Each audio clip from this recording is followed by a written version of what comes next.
At it again with another stain removal. Look at this. You can tell the client been sitting on that, just thinking.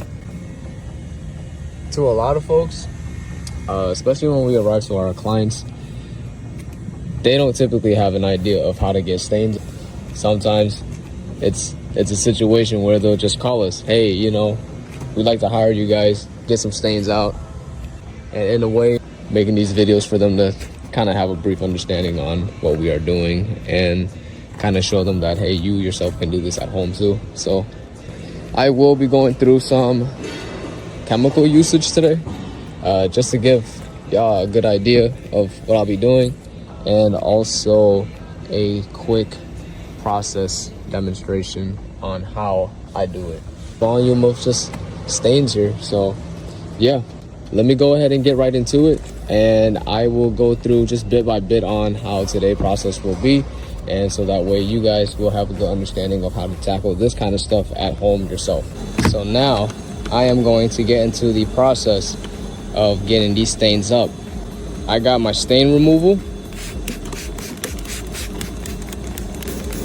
I already sprayed some on there, but just to show you guys. And I also got the greaser, just in case if there's any like oil residue that's up in here. At least that will definitely help out. Then once all that is set, we drill away.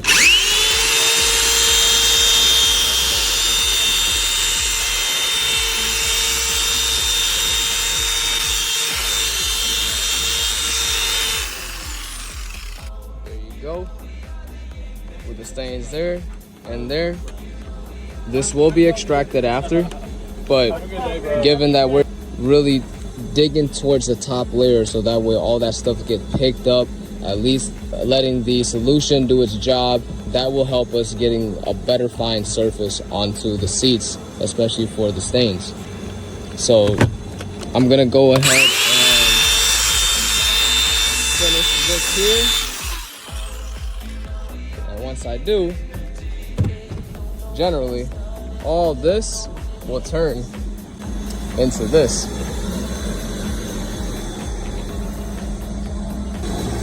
Yep. Not too bad. There's still a few spots to really touch up, but as of for the seats, these is how they should come up after the process. So that's just you using your solution right onto the surface, getting into the drilling process, massaging all of that top layer, and then afterwards you go back out and you extract. Once you extract, you get this product versus this. Because as you can see, there's still a bit of residue. But that's pretty much it.